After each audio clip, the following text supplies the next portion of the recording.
сцена да обява следващия говорител дистанционно с използване на технологиите. Това е госпожа Фигуена Мела от Enisa, the Cyber Agency of European Union. Thank you very much for readiness to share with you your assessment of cyber risks and how we could work together. Mrs. Levo, you have the floor.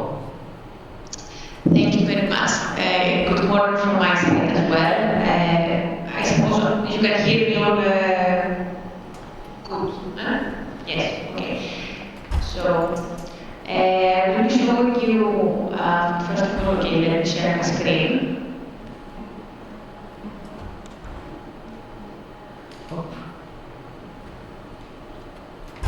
Okay, I can see it from my side as well. So, I will be showing you a little bit about the threat landscape during 2021, basically based on the findings that we had in the Enisa threat landscape report. A little bit about one of the newest reports that we gave, so the findings from the ransomware attacks, and then lastly, the methodology that we created in order to show our process to the budget public of how we created the landscape and to give back to the community the procedures, the methodology that they can usually adapt in their own organizations. I will be apologies for this. I wish I could have shown you this year's findings on the annual threat landscape report, but we are actually in the process of validating and finishing the draft procedure. So this is why we're showing you last year's, but with a few spoilers of what is to come on this year's, let's say, findings on Enisa threat landscape, which will be published around the end of October, maybe start of November. So, a little bit about the threat landscape. It has been a traditional report that Enisa has been doing for around 10 years. What it is basically a reflection of the past in order for all of us to prepare for the future. So we are seeing the threats that have been ongoing during the past year, or the reporting period as we call it, and then through this we are suggesting a few recommendations on how to better mitigate that, etc. For last year, though, which was the 9th tradition, now it's going to be the 10th in 2022, we added a few things that are going to be in this year as well, such as the threat actor trends. We have several different threats that we categorize with dedicated sessions, so ransomware, malware. Some things are going to be the same this year. We have further grouped the threats together in order for us to be able to better scope the landscape and to not go into each individual technique or tactic that the threat actors use. In each of the sections we still have the definition, the threats, the recommendations. We also have a mapping of the mid-range attack techniques and some relevant incidents. So this report is based basically on open source intelligence data, on incidents and data that we are collecting, collecting ourselves, and we further analyze it on some things that we are getting from, again, member states from the incident reporting channels, and of course from third-party reports, such as the reports that are created by the big vendors, basically. When we are looking at the threat landscape, we are giving, of course, priority to incidents that are happening in the EU space, in the EU member states, and then going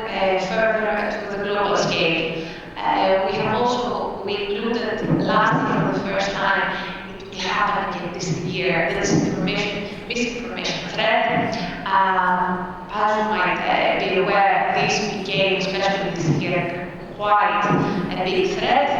More on this later. So, first thing that I would like to mention is the threat actors. They are an integral part of the overall threat assessment, and we need them to understand the threats related to the threat actors, the motivation and the targets in order to plan the cybersecurity defense mitigation strategy. Last year, and it's the same this year, we considered 4 types of threat actors. The state-sponsored actors, where basically we saw types of espionage campaign. Last year they were more on the COVID-19 related. This year, okay, I suppose you all might have guessed that they were more on the conflict that is happening in our continent. We saw the state-sponsored actors basically engaging in the revenue-generating activities, so they were not just going for espionage, but also on the monetization side. And on the cybercrime actors, last year they were more focused on the COVID-19 rules. This year, they also jumped on the train of the conflict that is happening, and they were using these kinds of phishing emails in order to get users, to download, click, this kind of stuff. We also saw hackers for hire actors, which last year we could say that it was the rise of them. This has been continuing throughout the year, and what it basically does at the end, it gives the opportunity for less technical actors to gain access to more specialized skills. And things that have actually changed in the recent time is that even though last year the activists were on a low activity, again, because of the conflict, this has changed, and we have seen a rise of the activist activities throughout the threat landscape. Some highlights that were on last year's report, they have, in general, they have remained in some shape or form through these years. So we had supply chain attacks. You recall last year we had, I don't know, was proud of supply chain attacks with SolarWinds, with Kaseya, just to name a few very well-known supply chain incidents. We saw a few hybrid threats last year. Okay, this year, again, you will hear me saying the conflict has changed tremendously the threat landscape of these kind of threats. We have seen basically the threat actors trying and using, let's say, being part of the actual conflict between the nations. And as I said, okay, last year they were more on the COVID effect, this year on the conflict side. Oops, sorry. So, ransomware was the prime threat, it still is, for 2021 and 2022. This is why we did actually a dedicated threat landscape that was published in July, which I will come back to in a few slides. Some of the trends that were quite interesting last year was that we shifted from the download extortion mechanisms to a triple and to a multiple scheme. We saw that remote desktop basically and phishing were most common attack vectors for initial access in order to go and have a ransomware infection. We saw that the ransomware groups are quite volatile, so they are shutting down and they re-emerging or rebranding themselves all the time. This still holds true to this year. So the ransomware as a service, as a service has become quite the normal, I would say, threat landscape, ransomware being one of those cases, and we saw an increased usage of zero-day vulnerabilities, weaponized basically in order to get initial access and to then spread the ransomware. Then we have malware. The rest of the malicious, let's say, things, so like the spiders, the hackers, the rats, everything else categorized under the malware too. So last year we had quite a few malware extractions, and we built the most prominent one last year, Fluebot built this year. We saw malware using containers in the Windows environment. Again, we saw a rise in highest vulnerabilities in major vendors. This has grown actually this year. We saw the use of exotic language in the writing of malwares in order to prevent, let's say, the easily understandable by the reverse engineers. And again, there's a business model. So we have the ransomware as a business, as a service. We also saw malware as a service. Why is it doing this? Okay. Going on to the threats to emails, social engineering threats, as I will be saying the current report, which basically is everything from phishing, spear phishing, voice basically, phishing, smishing, whaling, so phishing to high-targeted targets, everything related, let's say, to these social engineering techniques that are used. We saw COVID being used last year.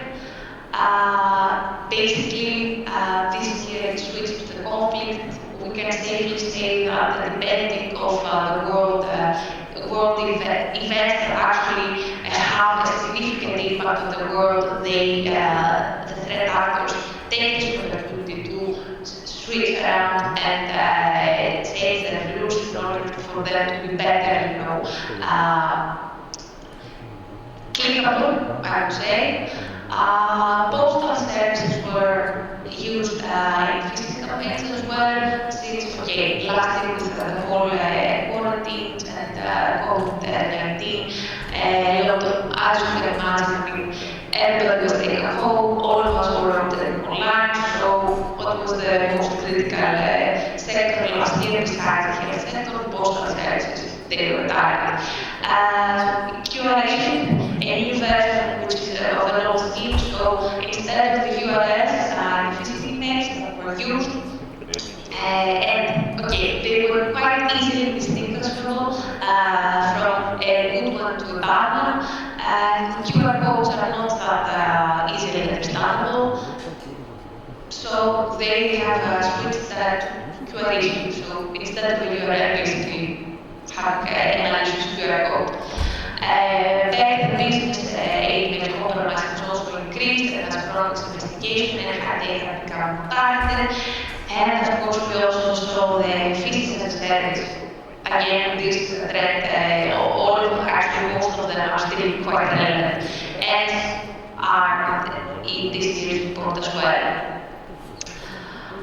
Threats against data, okay, which basically again is a collection of threats that are the aim as data sources, so unauthorized access, disclosure breaches, and misinformation and disinformation as well.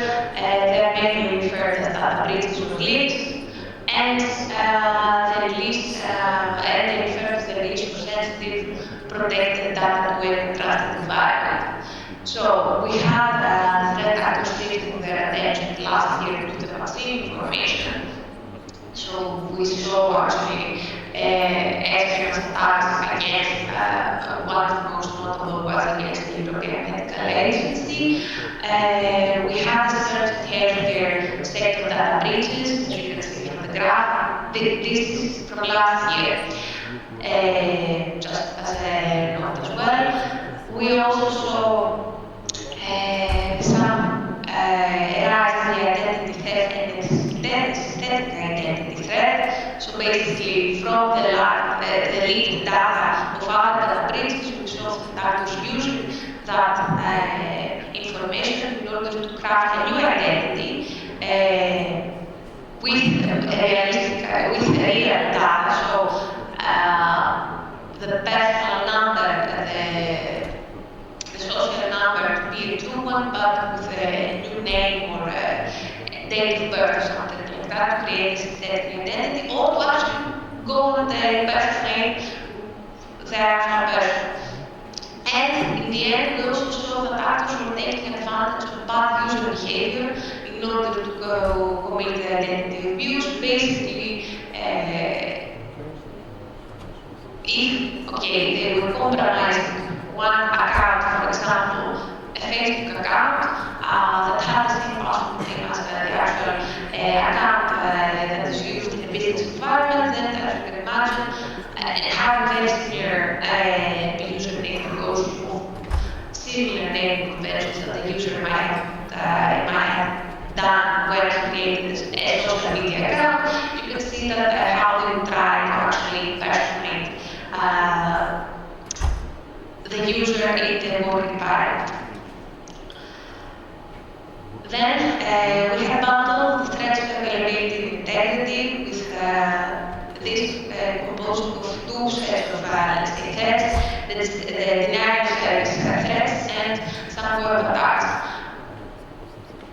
Spoiler of this case report, we have split this into two different chapters because we saw a rise in denial of service attacks, so we decided to split it.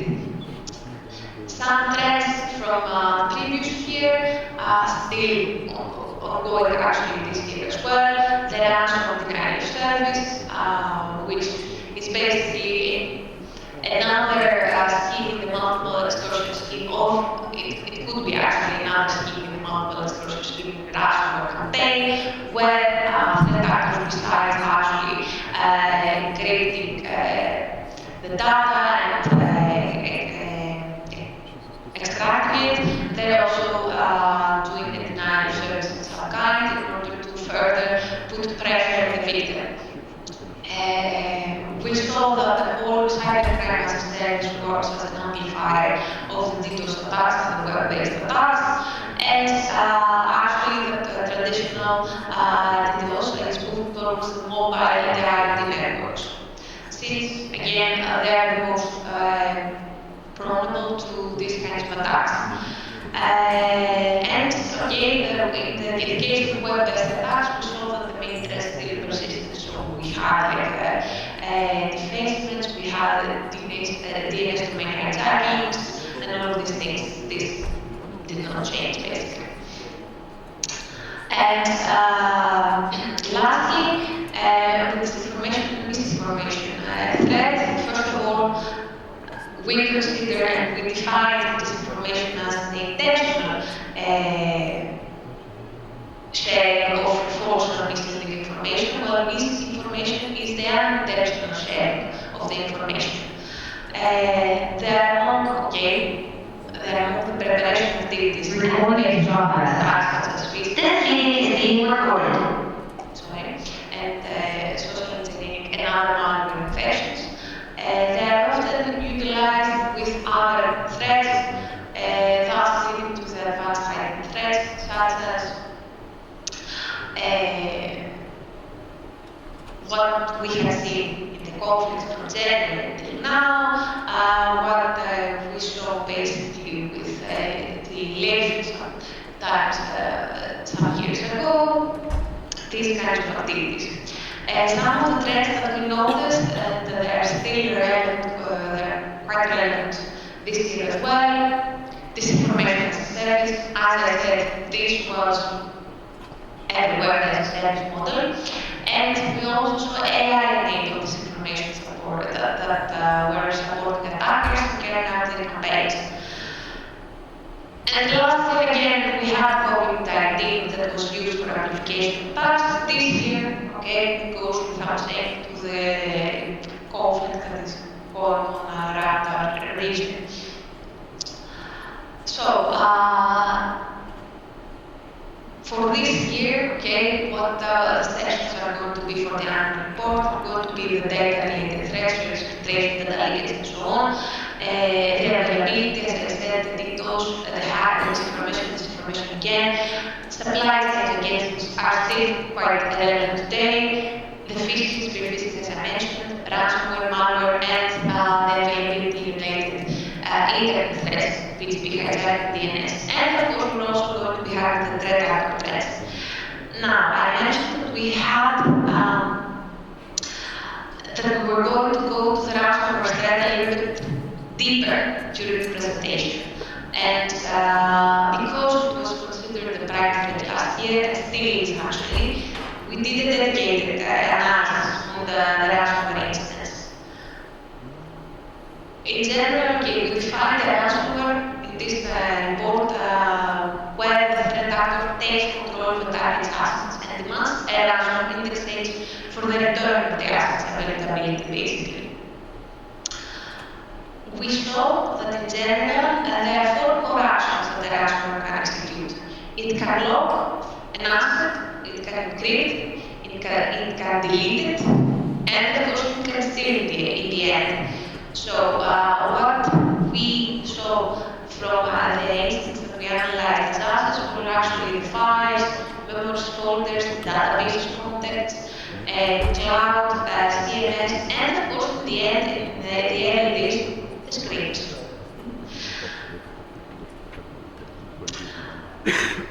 Here, we also had a typical life cycle of a ransomware attack.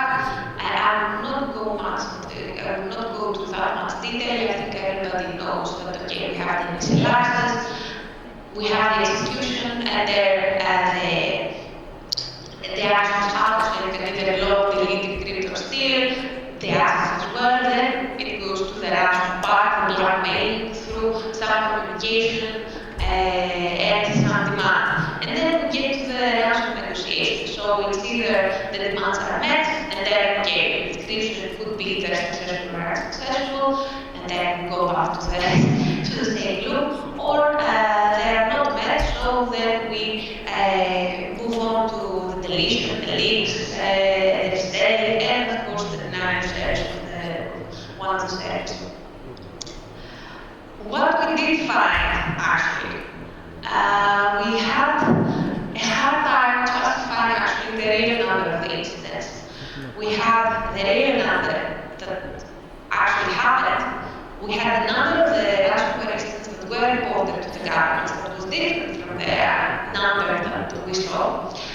The number of the ransomware incidents that were reported to news media and security companies, that was again quite different to the other two.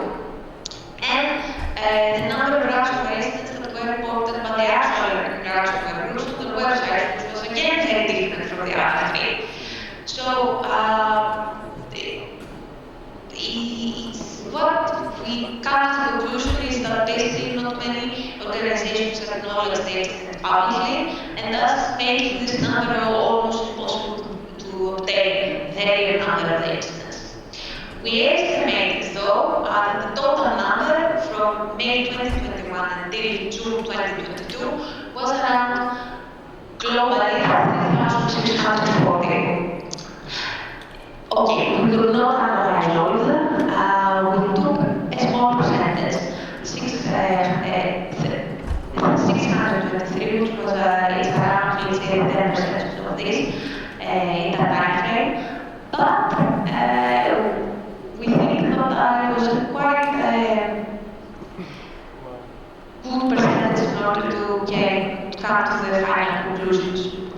So, from the 623, we saw that around 10 terabytes per month have been leaked in general. The initial access, so how we first gain access to the system and spread the ransomware, is only known for the 29 out of the 600 instances that we analyzed. It could either be that they don't know how this happened, or they have not shared it. And unfortunately, we can say, with medium confidence, let's say, that the ransom is being paid. Probably from what we saw is that around 60% have actually paid the ransom.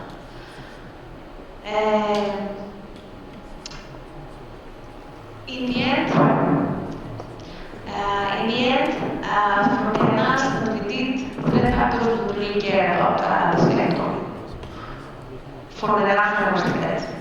We saw 47 different groups that were active during the time period, which, okay, they could be more, but the ransomware as a service makes it hard to identify and attribute the threat actor.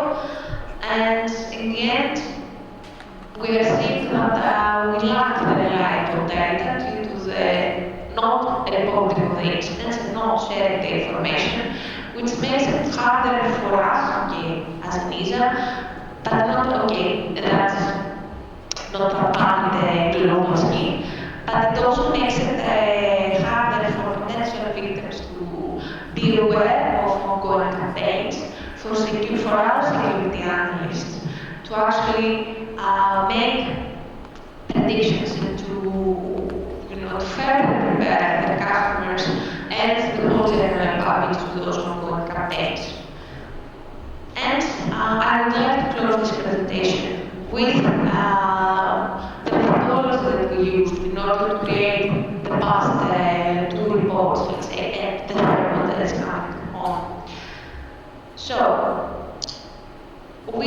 through this methodology, the way we describe it is a systematic process for the data collection, the analysis that is used for the creation of the cyber landscape. And by doing this, we aim to set the baseline for the transparent and systematic delivery of these landscapes. In general, okay, what we do is, first of all, we decide the direction of the landscape. It's going to be, what is the scope, basically, the time period, from where we're going to be collecting the data, what is the target audience, is it going to be a landscape that covers everything, or is it going to be a thematic one failure, focused on one threat, or on one particular sector? Then we move to the collection. So, from the data that we have agreed that we're going to collect the data, we actually collect it there. We process it during the time with different taxonomies that we are using. One is going to be, we're going to make it public current this year, the taxonomy and methodology that we are using. And then after the whole processing, we go to the analyzing and the production of the actual report. Through all of these cycles, let's say we have the feedback. We have created a working group that has actually members from the private, from the public sector, that actually help us validate all of these findings, helps in the analysis. And then the last step is actually the dissemination. Key characteristics for this methodology is basically it's actionable, it can be done in a timely manner, and it can be fit to any purpose, and it's quite accurate. It's also very adaptable, it's easy, it's quite easy to adopt by anybody, it's modular, you don't have to use all the modules, of course. It has a validation process with feedback, and it's in the end, it's open to all. So, thank you very much for your attention. I hope I did. Mrs. Leo, it was a very informative briefing that will definitely provide the input for our further discussions. And we want to express our gratitude to Enisa as a whole, working for the cybersecurity of all our European Union. We hope next time we will be able to come here and we to welcome in Sofia for the next conference. So thank you very much. And now I want to invite the next panel to take the seats and we proceed.